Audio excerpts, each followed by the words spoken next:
हम दिवाली तो बड़े धूमधाम से मनाते हैं, पर उसके पीछे की पौराणिक कथाएं क्या है और हम दिवाली क्यों मनाते हैं? आइए जानते हैं। वसुबारस। वसुबारस की कहानी समुद्र मंथन से जुड़ी है। माना जाता है कि जब देवताओं और असुरों ने समुद्र मंथन किया था तो कई अद्भुत रत्न निकले थे। इनमें से एक कामधेनु नामक दिव्य गाय थी जो सभी इच्छाएं पूरी करने में सक्षम थी। इसी घटना को प्रतीक मानते हुए इस दिन गाय और बछड़े की पूजा करके उनके प्रति आभार व्यक्त किया जाता है, क्योंकि वह हमें दूध और पोषण देते हैं। वसुबारस का दिन गौ माता और उसके बछड़ों को समर्पित है और यह दीपावली के पर्व की शुरुआत है। इस दिन गौ माता और उसके बछड़े को स्नान कराकर हल्दी, कुमकुम, फूल, चावल और मिठाई से उनकी पूजा की जाती है। गाय को हरा चारा, गुड़ और फल खिलाए जाते हैं। इस दिन गाय का दूध या उससे बनी वस्तुएं नहीं खाई जाती। धनतेरस।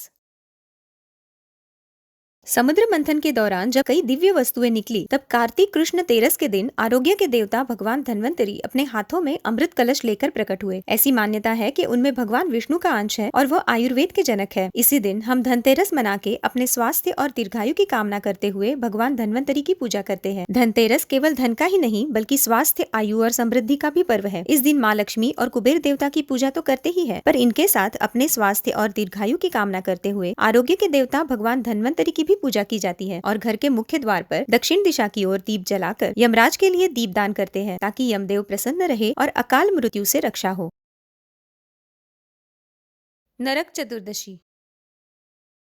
नरकासुर नामक एक अत्याचारी राक्षस ने तीनों लोकों में आतंक मचाया था और ऋषियों और देवताओं को परेशान किया था। उसने 16,000 कन्याओं का अपहरण कर उन्हें बंदी बना लिया था। तब देवताओं और ऋषियों ने भगवान कृष्ण से मदद मांगी। भगवान कृष्ण ने अपनी पत्नी सत्यभामा की मदद से नरकासुर का वध किया और उसकी कैद से सभी कन्याओं को मुक्त कराया। इस खुशी में लोगों ने दीपक जलाकर उत्सव मनाया, जिसे हम नरक चतुर्दशी कहते हैं।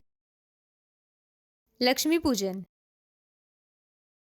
समुद्र मंथन के दौरान अनेक रत्न, देवी देवता और वस्तुएं निकली। उनमें सबसे सुंदर और दिव्य रूप में प्रकट हुई माँ लक्ष्मी। वे कमल के फूल पर बैठी हुई थी और उनके हाथों में सोने की मुद्राएं और कमल थे। कार्तिक मास की अमावस्या पर सभी देवताओं ने उनकी पूजा की और आरती उतारी। इसीलिए दीपावली की रात को माँ लक्ष्मी का विशेष पूजन किया जाता है। बलि प्रतिपदा। बलि प्रतिपदा की कहानी भगवान विष्णु के वामन अवतार और दैत्यों के राजा बलि से जुड़ी हुई है। बालक वामन ने राजा बलि से 3 पग भूमि दान में लेने के बाद उसे पाताल भेज दिया था, पर बलि की दानशीलता से प्रसन्न होकर भगवान विष्णु ने उन्हें वरदान दिया कि वह हर साल पृथ्वी पर आ सकते हैं और लोग उनकी पूजा करेंगे। वही दिन बलि प्रतिपदा के नाम से जाना जाता है। भाई दूज।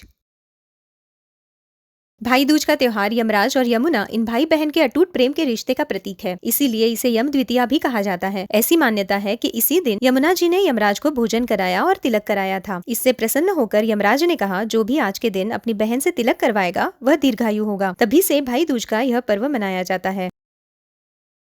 हैप्पी दिवाली। अगर आपको ये वीडियो पसंद आया है तो हमारे चैनल को सब्सक्राइब जरूर करें।